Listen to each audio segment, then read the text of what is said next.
alaina Ruhal arifin Hikmatika Wanshur alaina Azaini rahmatika Ya Rahman Rahim.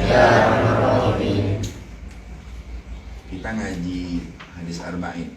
Hadis pertama Al-hadisul awwal. Al-hadisul awwal. Al-hadisul awwal. Al-hadisul awwal. An amiril mu'minin. An amiril mu'minin. Abi Hafsin. Abi Hafsin. Umar bin Al-Khattab. Umar bin Al-Khattab. Qala. Qala. Sami'tu. Sami'tu. Rasulullah. Rasulullah. Sallallahu alaihi wasallam. Sallallahu alaihi wasallam. Yaqulu. Yaqulu. Innamal a'malu. Innamal a'malu. Binniyat. Binniyat. Wa innama. Wa innama. Likulli imri'in. Likulli imri'in. Ma nawa. Ma nawa. Faman kanat. Faman kanat. Hijratuhu. Hijratuhu. Ila Allahi. Ila Allahi. Wa rasulihi. Wa rasulihi. Wa hijratuhu. Wa hijratuhu. Ila Allahi. Ila Allahi. Wa rasulihi. Wa rasulihi. Wa man kanat. Faman kanat. Hijratuhu. Hijratuhu. Lidunya. Lidunya. Yusibuha. Yusibuha. Aw imra'atin. Aw imra'atin. Yankihuha. Yankihuha. Fa hijratuhu. Fa hijratuhu. Ila ma. Ila ma. Hajara. Hajara. Ilaihi. Ilaihi. Rawahu. Rawahu. Imamal. Imamal. Haddasaini. Hadasaini. Abu Abdillah. Abu Abdillah. Muhammad. Muhammad. Ibnu Ismail. Ibnu Ismail. Ibnu Ibrahim. Ibnu Ibrahim. Ibnu Al-Mughirah. Ibnu Mughirah. Ibnu Barzibah. Ibnu Barzibah. Al-Bukhari. Al-Bukhari. Wa Abul Husayn. Wa Abul Husayn. Muslim. Muslim. Ibnu Al-Hajjaj. Ibnu Hajjaj. Ibnu Muslim. Ibnu Muslim. Al-Mushairi. Al-Mushairi. An-Nasayburi. An-Nasayburi. Fi sahihaihima. Fi sahihaihima. Alladaini. Alladaini. Huma. Huma. As-Sahu. As-Sahu. Al-Qutubi. Al-Qutubi. Al-Musannafa. Al-Musannafa. Satu ya. An amiril mu'minin. An amiril mu'minin. An amiril mu'minin. Dari amirul mu'minin. An itu adalah huruf J. Ya, sebut huruf J.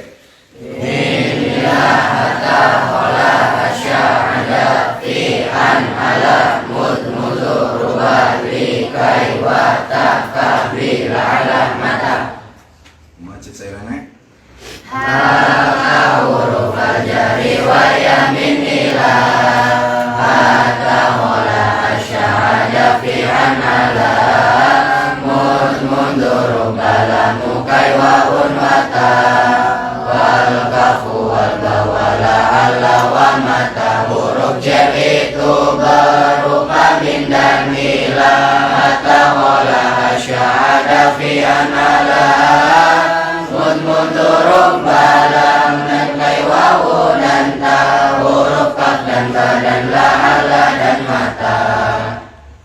Setelah huruf jer ada kalimat amirul mukminin. Karena dia majrur jadi dibaca amir. Al mukminin menjadi mudhof ilaih. An amiril mukminin. Jadi kalian nggak boleh baca an amirul mukminun, apalagi udah kelihatan nggak nyantri. An amiril mukminin. Bagaimana? An amiril mu'minin. Diriwayatkan dari amiril mukminin. Amirul mukminin itu adalah pemimpin orang yang beriman. Jadi dulu waktu Rasulullah wafat diganti oleh Sayyidina Abu Bakar. Abu Bakar itu disebut sebagai Khalifatul Rasulullah. Nah, ketika Umar ingin disebut Khalifatul Rasulullah, beliau menolak. Saking tawadhu, saking rendah hatinya, cukuplah Abu Bakar yang menjadi Khalifatul Rasulullah. Ilhuma fil ghar. Karena duanya pernah bersatu berduaan ketika hijrah di satu guha namanya Guha Tur. Kayak gitu. Jadi apa sebutan untuk Sayyidina Umar? Saya nggak tahu, nggak usah disebut. Sayyidina Umar itu nggak apa? Nggak gila jabatan. Tiba-tiba ada bagaimana kalau Amirul Mukminin? Oke, setuju. Saya akan menjadi pemimpinnya orang-orang yang beriman. Nah, sejak itulah, sejak Sayyidina Umar Amirul Mukminin dikenal. Abi Hafsin. Abi Hafsin. Umar bin Khattab. Umar bin Khattab. Abi Hafsin itu kunyah. Jadi di Arab itu lebih dikenal. Sama ya, nggak usah di Arab, di Ligung aja sama. Kalau ada orang punya nama Neng, Bapak Neng. Punya anak pertamanya Rudi, Bapak Rudi. Berarti sama, itu namanya kunyah. Apa? Kunyah. Abi Hafsin. Beliau adalah ayahnya dari Sayyidatul Hafs. Kayak gitu. Yang menarik itu adalah Abu Bakar. Kita nggak tahu. Banyak yang nggak tahu maksudnya. Siapa nama asli Abu Bakar? Abu Bakar itu nama kunyahnya. Abu Bakrin. Bakrin itu perawan. Dan itu adalah Aisyah, istri Rasulullah Sallallahu Alaihi Wasallam. Maka disebut Abu Bakar. Abu Bakar ya. Umar bin Khattab. Umar bin Khattab. Beliau adalah sahabat Nabi yang backgroundnya preman. Kemana-mana dia bawa pedang. Ketika ditanya, "Waina tadhhabu ya Umar? Kau mau kemana?" "Sa'aqtul Muhammad." Saya akan membunuh Muhammad. Tapi tiba-tiba ketika dia mencari Nabi Muhammad, ada orang bilang, "Umar, kamu jangan nyari-nyari Nabi Muhammad dong, adekmu aja yang udah masuk Islam." Sing bener siapa? Sopetean kayak mana? Dilihat, ternyata sedang baca Al-Quran. Dia bilang, "Mana bacaan itu? Saya ambil." Nggak bisa. Akhirnya dipaksa sampai ada iparnya itu, suaminya, adiknya itu terjerembab dan berdarah. Ya, adiknya itu yang perempuan terjerembab dan berdarah. Dia melihat adiknya kesakitan, agak luluh juga. Dia bilang, "Aku ingin dengar aja." Akhirnya dibacakanlah surat Toha. Toha, ma anzalna 'alaikal Qur'ana litasqa illa tazkiratan liman yakhsha tanzilan mimman khalaqal arda was samawati al-'ula. Ar-Rahmanu 'alal 'arsy istawa lahu ma fis samawati wa ma fil ardi wa ma bainahuma wa ma tahtas sara wa in tajhar bil qawli fa innahu ya'lamu as-sirra wa akhfa wallahu alladhi la ilaha illa hu lahul asmaul husna. Umar mendapatkan hidayah karena Al-Quran.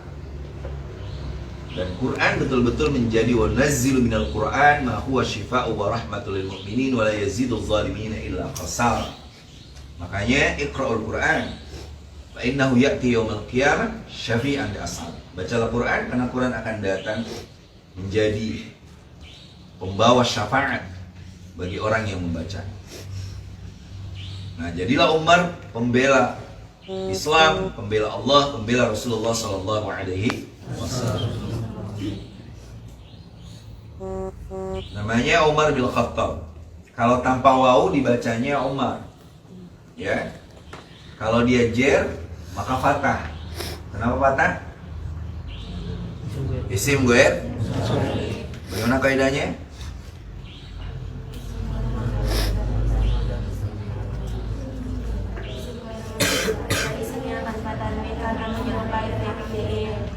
Bagaimana intinya?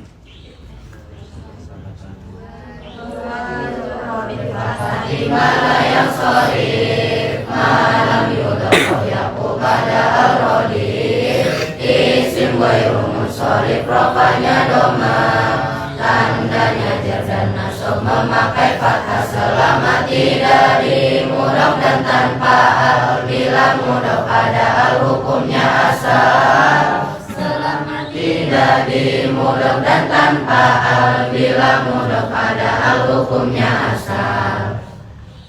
Misalnya ahsan, ya. Ahsan. Kalau dia tidak dimudokkan maka fi ahsana.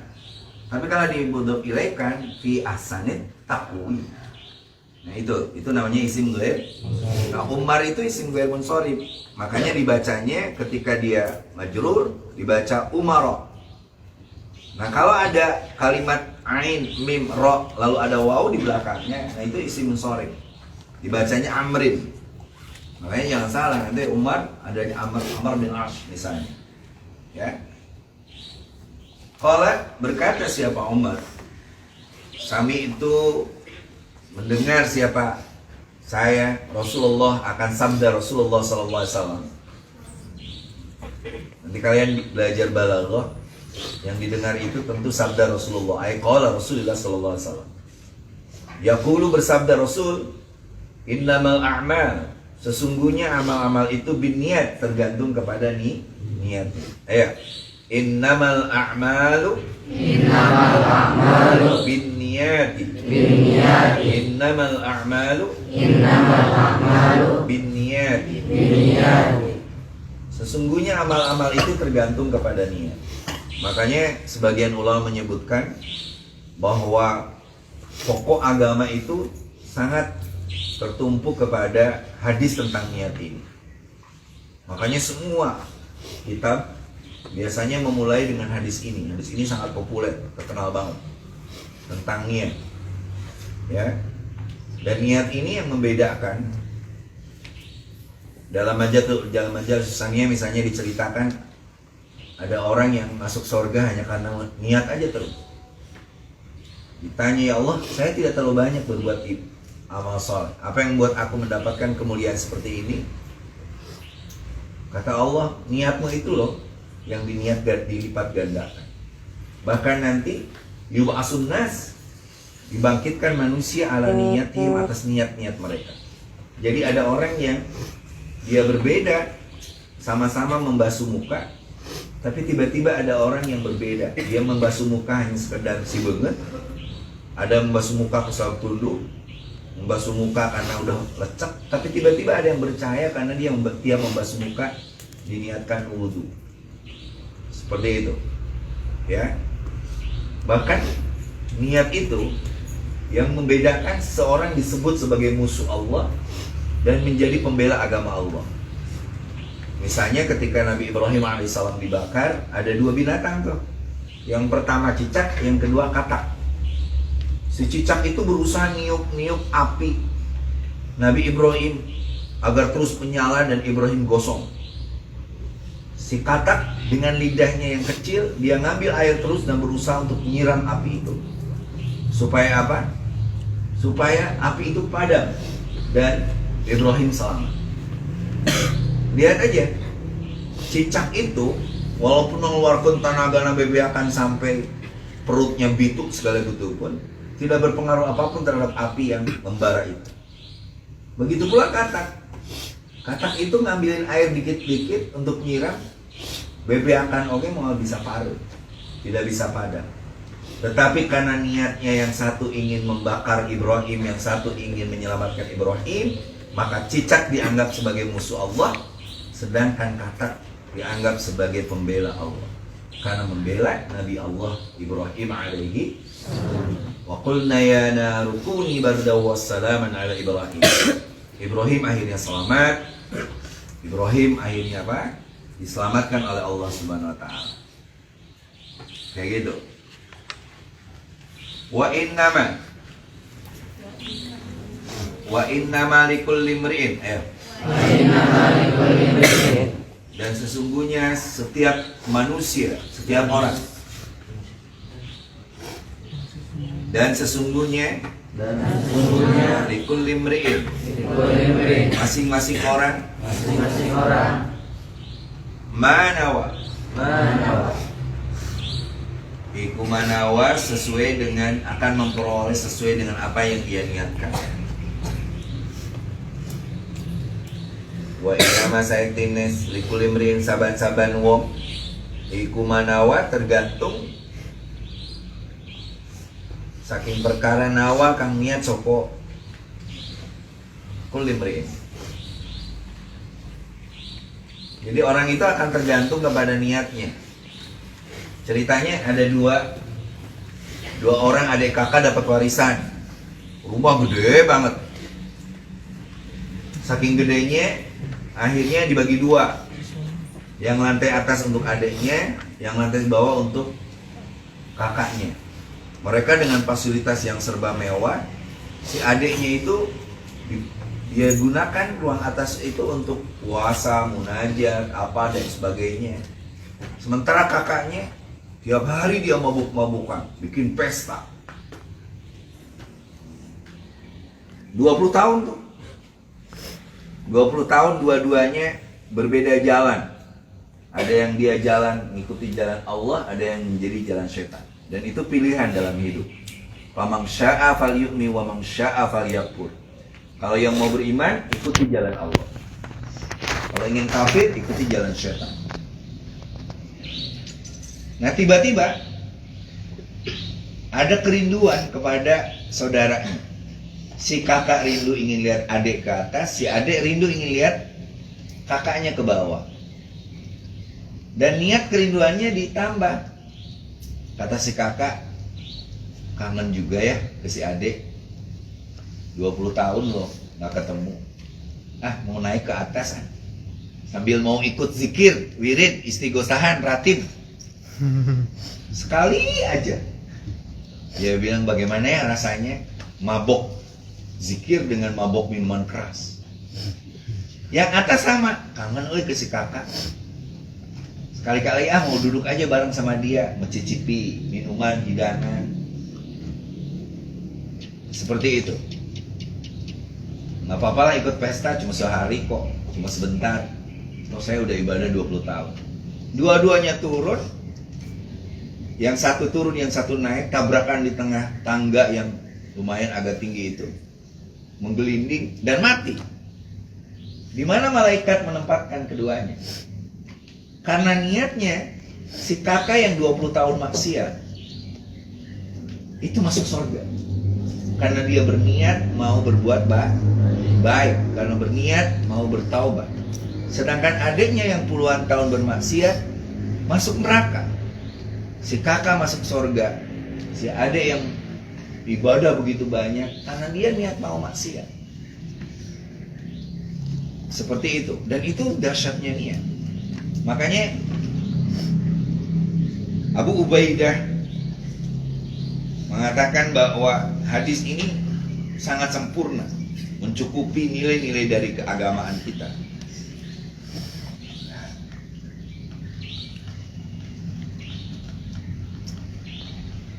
Nah, maka faman kanat hijratuhu ilallahi wa rasulih.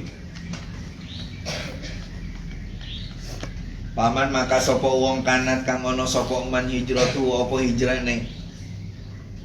Paman maka sapa wong kanat kang ana apa hijratu hijrahe man ilallah marang Allah wa rasul Allah, fa hijratu maka hijratu man ilallah wa rasul.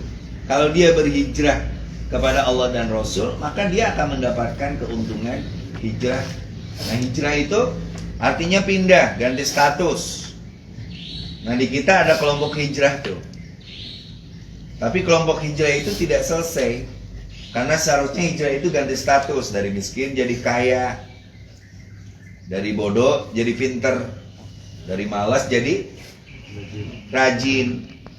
Dari pesimis jadi optimis. Itu hijrah namanya.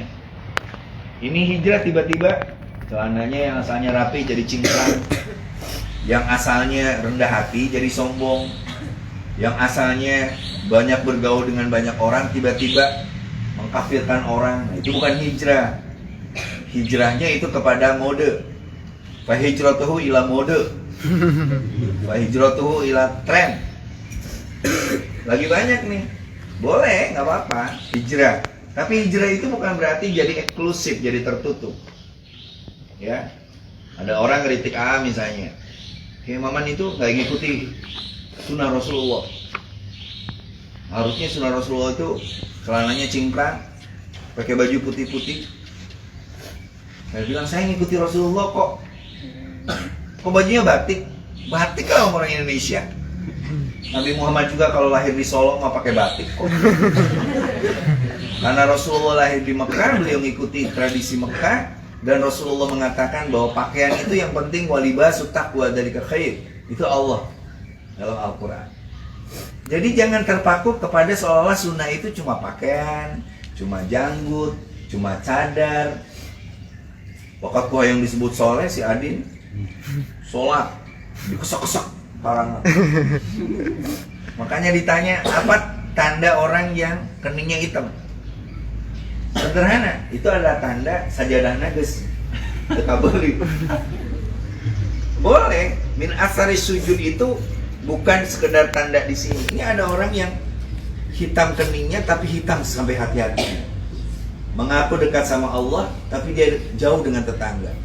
Merasa mengikuti Rasulullah, tetapi Rasulullah aja nggak pernah tuh mencaci maki, menghina dan lain sebagainya. Maka hijrah dia bukan ilallah wa rasuli, tapi ila mode dan tren. Sama santri juga punya tren kan? Ini kan tren santri ini. Santri itu kalau pulang pakai kopea, pakai ini kayak gitu. Nanti geus deket imah karek kopeana dibuka, sampingnya dilaan, kayak gitu. Itu tren. Oke. Makanya kita berniat selalu ingin berhijrah itu kepada Allah dan Rasulullah Shallallahu Alaihi Wasallam. Tetapi pamangkanat, barang siapa yang hijrahnya itu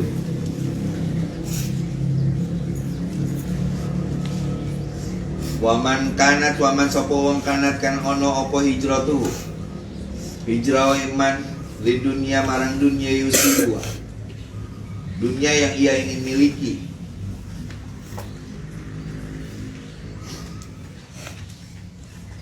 awi muraatin atau wadon yang kihu kang nikah sopong man haing imro'at fa hijratu ilallah wa ila ma hajar ilai. Maka hijrahnya itu ilama marang perkara hajar kang hijrah sopong mon ilai marang ma.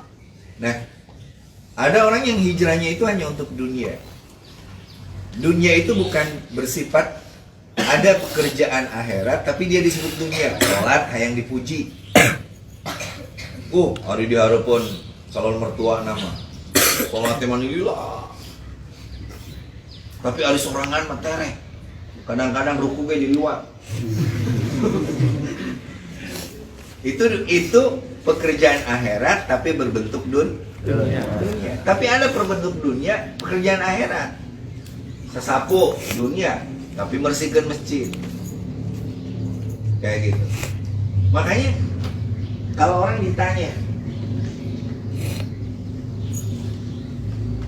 kenapa imam-imam besar seperti Imam Malik, Imam Hanafi lah yang terkenal. Imam Hanafi itu punya jubah yang harganya 90.000 dinar. 90.000 dirham. Bayangkan. Padahal harga jubah yang biasa itu cuma 9.000. Ini 90.000. Orang mengkritik. Tetapi jawabnya sederhana, wajar aja dia orang kaya, pintar jadi imam madhab. Tetapi yang terpenting itu adalah bahwa ad-dunya fi aidihim wa laysa fi qulubihim. Dunia bagi Imam Hanafi itu di tangan aja, nggak di hati. Ayo jelma miskin tapi ngeluh, Gusti abdi miskin-miskin teh, geus miskin sombong budak eta. Diomong-omong bae. Ima urang mah bocor. Iya, ya geus karena nih kali ditambah. Maka pilihan kita tuh sederhana, niat hijrah kita tuh. Jadi jangan sampai ada amalan-amalan dunia, amalan akhirat jadi dunia. Adin, tiba-tiba makin non, coba, pakai sorban, gak ada berangan, udang-udang ngopat tingkat, janggot, hayang disebut syekh, hayang dicium tangan, tapi awal jelma menganggap dia syekh, kayak gitu. Tapi lihat beberapa kiai, Gus Baha misalnya ya, sederhana, pakai pakaian putih, selalu putih. Kadang-kadang nggak dikancingkan, tapi orang semua tahu beliau ulama besar. Gus Dur kadang-kadang nggak pakai kopea, pakai celana, pakai ini. Orang cium tangan karena orang tahu bahwa dia. Tapi lamun aya jelema nu gagayaan memakai baju-baju mirip akhirat. The trend of akhirat. Kayak gitu. Orang akan menghargai kita itu sekali, oh, syek. Tapi orang, gini bodoh. Ngaji. Tiba-tiba kita tanya, Syekh, bisa nggak hadis majelis hadis pertama di kitab Arba'in? Ayo baca padahal. Tiba-tiba baca lagi ya. An Amirul Mukminin Abu Hafsin Umar bin, wah, udah kacau. Dia kelihatan tidak ngaji. Tapi kalian pakai baju biasa, kadang-kadang cuma pakai topi, pakai balkon atau pakai kopiah, lulus Costa Hotel. Baca hadis kayak hiji. Naron an Amirul Mukminin Abi Hafsin Umar bin Khattab qala sami'tu Rasulullah sallallahu alaihi wasallam. Iya, mah kadang-kadang qala sami'tu Rasulullah. Wah, masa maf'ul dibaca rofa? Maf'ul itu dibaca mansub. Bagaimana ininya? Udah? Si maf'ul. Amsilati mansub. Wansib. Konsib. Oke, 1, 2, 3. Sansibihi maqullahu illam yanum. Subjek. Sansibihi maqullahu illam yanum. Alfa inna.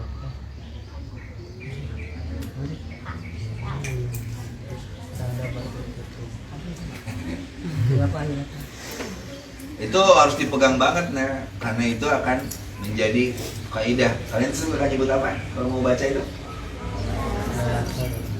Hah? Kenapa? Hah? Oh, alasannya. Dasar. Oh, dasarnya. Dasarnya alasannya. An Amirul Mukminin. An itu adalah ya, dasarnya.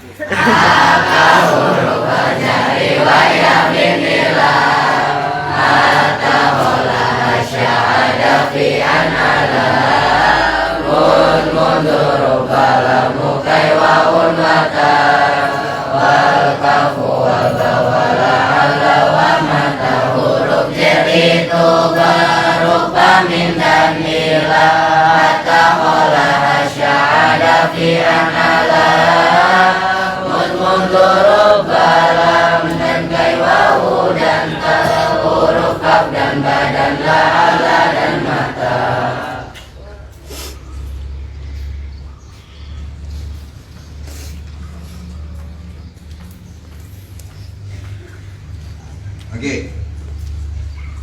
Awe imra'atin atau wong wadon yang kieu kang kawin nikah sapa man ha ing imra'ah. Atau hijrah karena hasrat duniawi termasuk perempuan. Ya.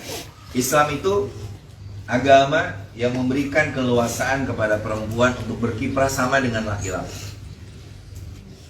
Dalam Al-Qur'an disebutkan bahwa sungguhnya orang-orang yang beriman, baik laki-laki atau perempuan, man amila shalihan min dzakarin aw unsa, maka dia akan diberikan kehidupan yang hayatan thayyibah. Di saat perempuan dikurung, tidak boleh belajar, tidak boleh apa, Islam muncul memberikan contoh perempuan-perempuan hebat.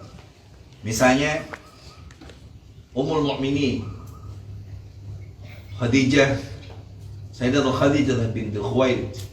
Beliau menjadi istri Rasulullah, aktif membantu dakwah Rasulullah. Beliau berdagang, beliau pun menjadi orang yang membuat strategi bagaimana dakwah Rasulullah SAW. Ya, nah tapi kita tidak boleh tujuan kita untuk nikah misalnya hanya untuk perempuannya saja. Tapi yang penting adalah kita nikah untuk menjaga maqasid syariah. Coba sebutkan 5 tujuan beragama. Eka jagonya. Sebutkan. Nanti harus dibawa lah ya buku ininya, suluk mizaninya.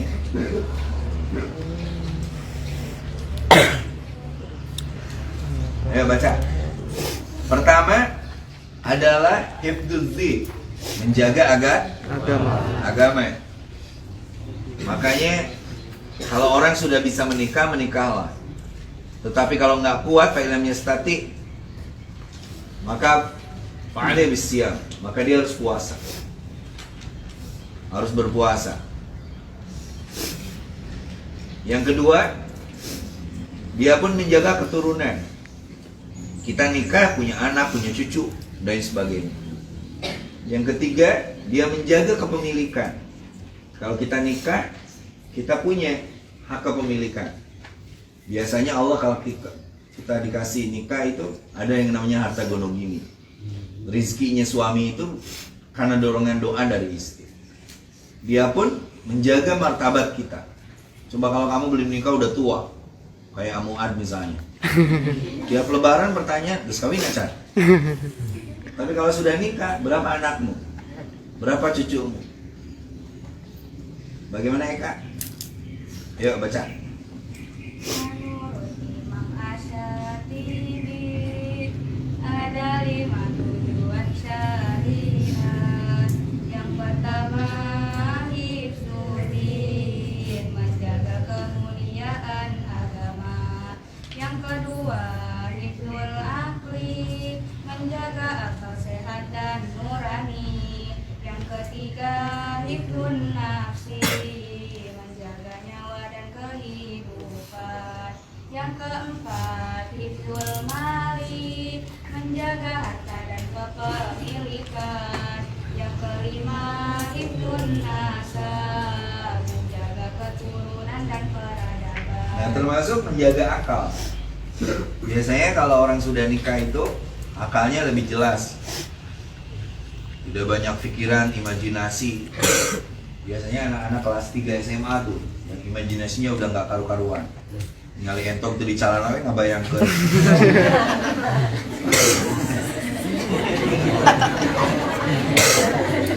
Makanya kalau sekelas Adin, Jejen, Amuan, kalau udah nggak tahan kayak gitu, olahraga aja.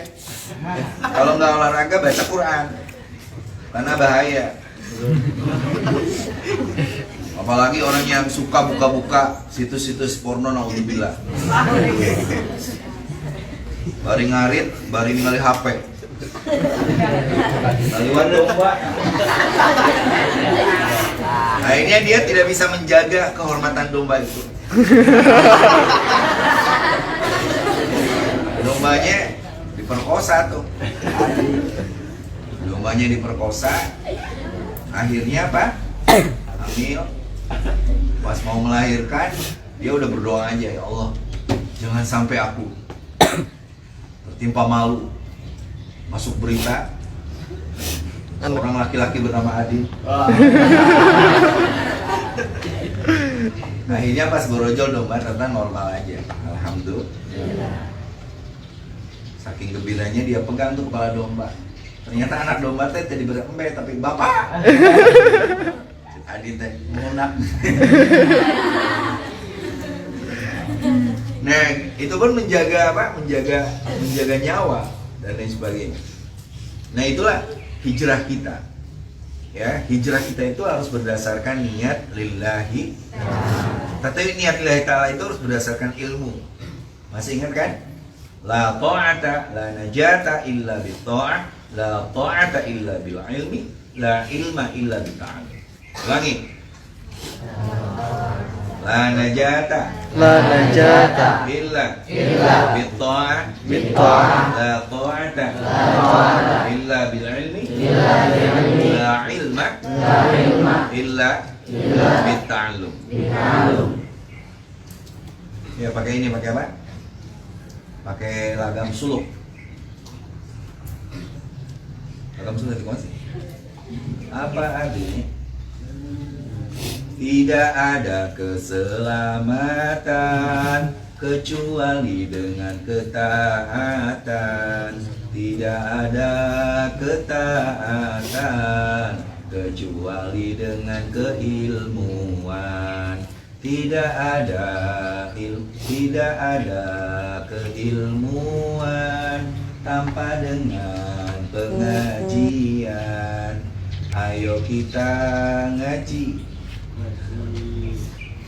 Ngaji ngarah taat, ngarah selamat gitu teh. Ayo kita cepat ngaji agar taat, agar selamat. Agar taat dan selamat. Mulai 1, 2, 3. Tidak ada ketaatan kecuali dengan ketaatan.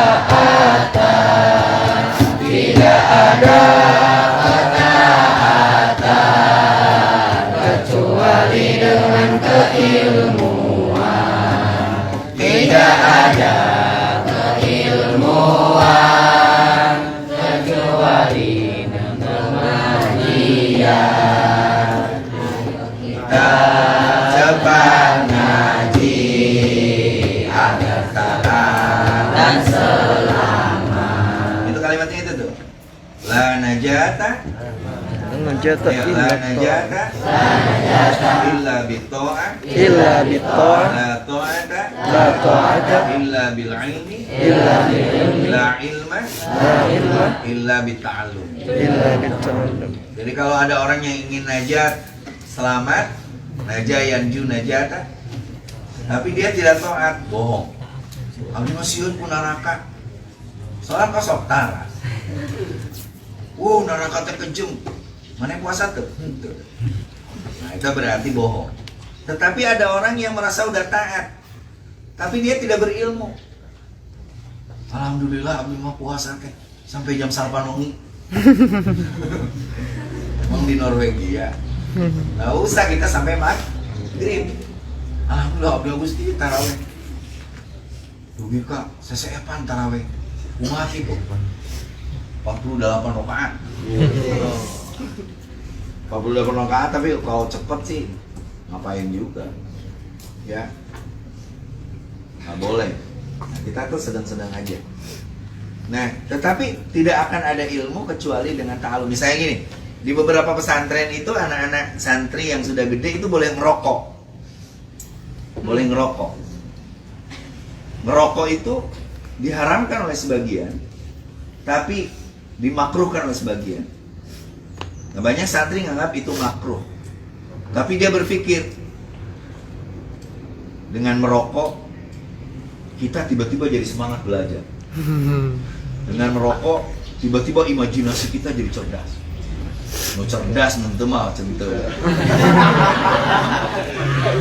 Atau ngopi. So ayah santri gininya lu gagayaan balik ngaji ngopi yuk ngopi. Ngopi na santri beda dengan ngopinya yang bukan santri. Kenapa? Ngopinya santri itu artinya dia tidak maksiat, dia tidak jalan-jalan, dia tidak ke diskotik, dia tidak minum minuman. Ngopi. Nah itu yang membedakan ilmu dengan enggak. Misalnya dulu Imam Syafi'i datang di satu tempat diundang oleh Imam Ahmad muridnya. Wah, orang sudah mau menjemput tuh sang Grand Sheikh itu, orang yang hebat itu. Pernah ziarah ke makam beliau di Mesir. Tiba-tiba ketika orang udah nyambut bulan puasa pisah. Beliau turun dari unta, lalu duduk, lalu minum. Jelma, penonton kecewa. Kan anggapannya tuh kalau ulama besar masa sih bulan puasa ke puasa. Di ulama kan saking jelma yang puasa teh, yang kuat puasa. Sampai akhirnya sare terus, sholat untuk non itu. Karena tidurnya orang yang berpuasa itu ibadah. Kayak gitu, nggak boleh. Udah gitu, anaknya Imam Ahmad bilang, Bi, aku mau lihat Imam Nawawi yang Imam Syafi'i yang hebat ini bagaimana ya ibadah malamnya. Tama dilihat ditoong bu anak perempuannya Imam Ahmad. Dari Imam Syafi'i mati berawai. sampai ke subuh, menjelang subuh. Makanya kita mazhab Imam Syafi'i. Sarewe sampai ke subuh. Akhirnya ketika ngobrol pagi, gurunya Imam Ahmad tanya kepada gurunya, Imam Syafi'i, mohon maaf, ini banyak yang nanya, kita nyambut Imam habis-habisan, tapi ternyata malah minum. Kayak gitu. Ini anak saya pengen tahu jawabannya. Kieu neng, kan jelas Qur'anna. Surat Al-Baqarah 183 sampai 185. Bahwa orang yang saat berpuasa itu boleh buka kalau dia dalam perjalanan. Kayak gitu. Syahrul Ramadan alladzi unzila fihi al-Qur'an hudan lin-nas wa bayyinatin minal huda wal furqan. Faman syahida minkum as-sahra falyasumhu wa man kana maridan aw ala safarin fa iddatu min ayyamin. Bila dia dalam perjalanan batal. Saya kan dalam perjalanan yang jauh, jadi batal. Dan saya ingin mengajarkan agama seperti itu. Ya. Ini kadang-kadang ada anak kecil aja dipaksa kudu puasa. Kayak dibeli hadiah. Udah ke snack maut wae. Sadap deui mautna. Ya. Kayak gitu. Nah, tapi tadi malam tidur terus, kata anaknya. Iya, saya memang tidur, tapi 1000 masalah umat saya selesaikan. Jadi dia tidurnya Imam Syafi'i itu berpikir. Nah, itulah bedanya orang yang berilmu. Cara pendekatannya, cara ininya, maka dia akan ibadah terus. Itu enaknya yang berilmu. Ya. Kayak gitu. Makanya berdoalah, mudah-mudahan kita diberi ilmu yang manfaat. Rawang riwayatkan hu ing hadis sopo Imam al-Muhaddisin. Imam loro al-Muhaddatsaini, kang ahli hadis lorono. Ini ada 2 ahli hadis. Namanya Abu Abdullah Muhammad bin Ismail bin Ibrahim Al-Mughirah Ibni Barzibah Al-Bukhari. Bukhari itu satu tempat di bekas Uni Soviet dulu. Nah, kebetulan presidennya ketika itu Nikita, bukan Nikita Mirzani. Nikita tuh laki-laki. Dia undang Presiden Soekarno. Bung, bisa nggak datang ke Uni Soviet? Soekarno tuh kan orang cerdas. Soekarno lah yang membuat Al-Azhar tidak dibubarkan sebagai universitas tertua di dunia, di Mesir. Bung Karno mikir kalau saya ke Uni Soviet, Amerika pasti marah karena 2 blok, ya, blok Amerika dengan blok Uni Soviet. Dulu tuh gitu. Ada Eropa Barat, ada Eropa Timur. Eropa Barat madhabnya ke Amerika, Eropa Timur ke Uni Soviet. Kata Bung Karno, oke, Presiden kita, aku datang, tapi aku mau ziarah ke makam Bukhari. Nikita terkejut. Siapa Bukhari? Tukang naon emang terkenal bisa. Kata Bung Karno, Imam Bukhari itu lahir 165 tahun kurang lebih dari wafatnya Rasulullah dan menyusun hadis-hadis paling sahih. Jadi setelah Al-Quran, kitab yang disebut di sini sebagai Ashahul Kutubil Musannafah, Ashahul Kutub, itu adalah kitab Bukhari. Oh iya, dan itu menjadi pegangan umat Islam. Ini kita bilang, oke, saya siapin di tangan tukang panggil. Dia bilang, maaf Pak Presiden Soekarno kayaknya nggak ada deh. Kalau nggak ada saya nggak mau datang. Tangan doi. Dan akhirnya ternyata sudah ditumpukan sampah. Jadi kalian jangan mengira Borobudur sudah blok segede gitu. Borobudur itu dulu udah tertutup tanah karena longsor. Lalu diketemukan, dibangun, baru tahun 60-an, diteliti terus, Daud Yusuf salah satunya. Nah begitu pula makam yang Bukhari, akhirnya dibangun seperti itu.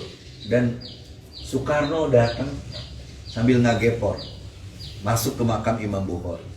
Makanya sangat terkenal Bung Karno itu sebagai orang yang dalam tanda kutip menemukan kembali makam Imam Bukhari. Nah, kita misalnya ngaji kitab Nasuhul Ibad.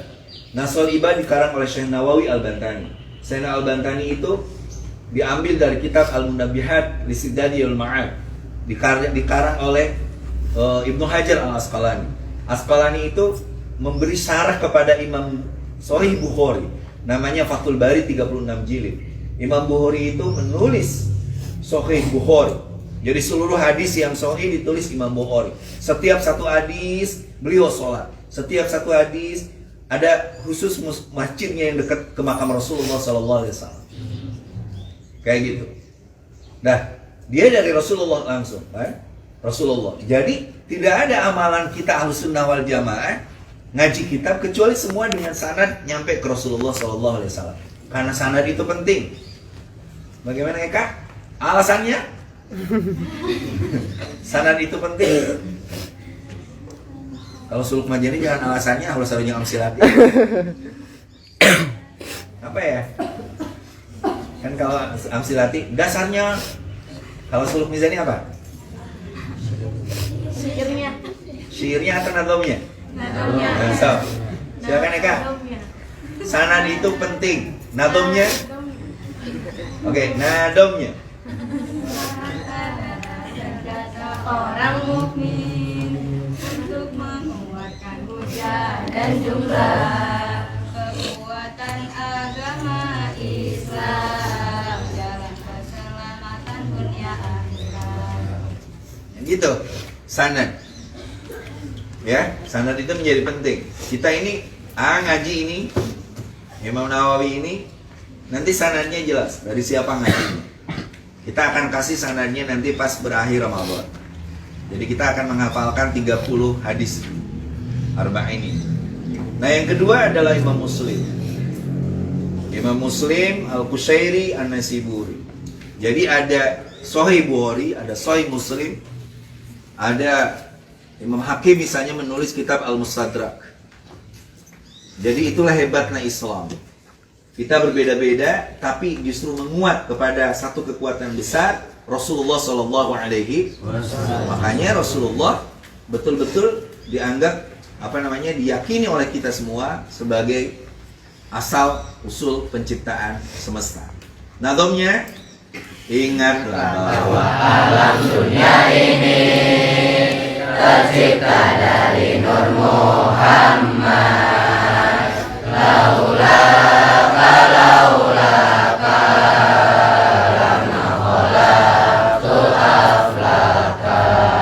Kalau udah sampai Rasulullah, semua berhenti.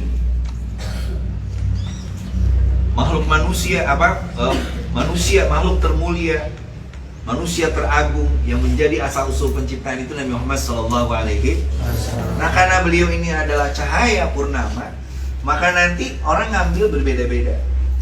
Misalnya begini, ya, orang rata-rata mengambil dalil hadis tentang Sulaik, namanya sahabatnya itu Sulaik radhiyallahu anhu.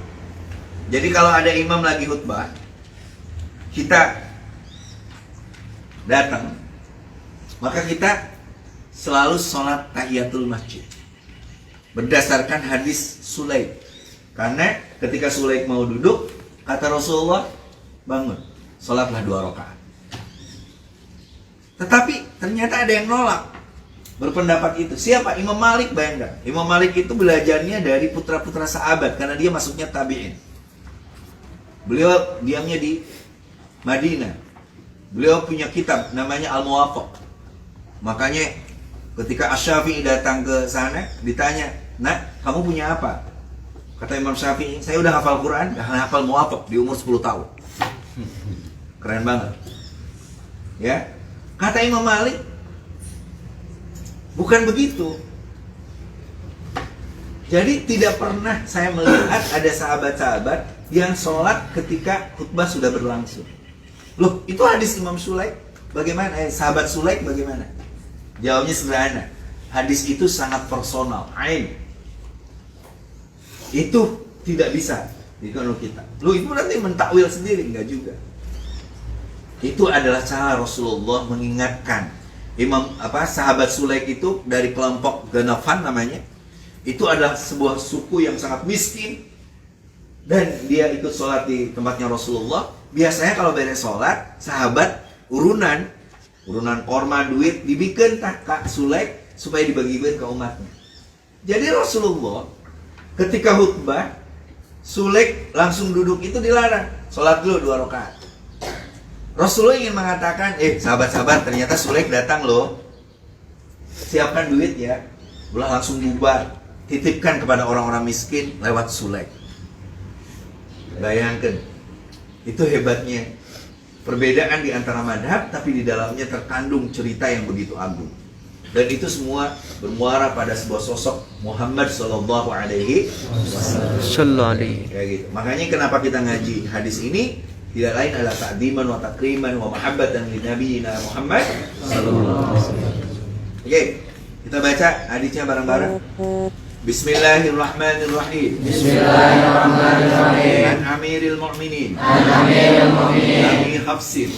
Hafsin. Umar bin Khattab. Radhiyallahu Radhiyallahu anhu. anhu. Qala. Sami'tu. Rasulullah. Sallallahu alaihi wasallam. Yaqulu. Innamal a'malu. Binniyat. Innama. Likulli imri'in.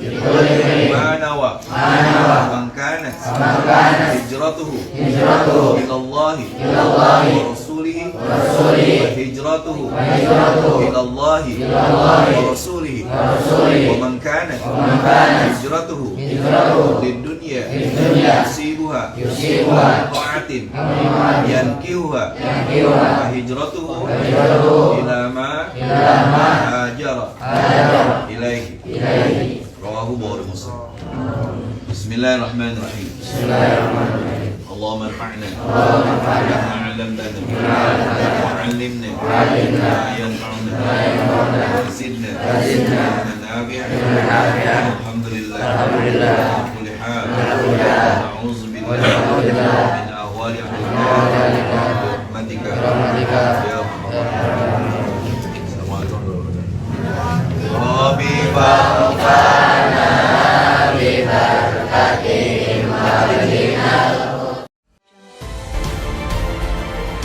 Don't forget to press the red subscribe button and turn on the bell image.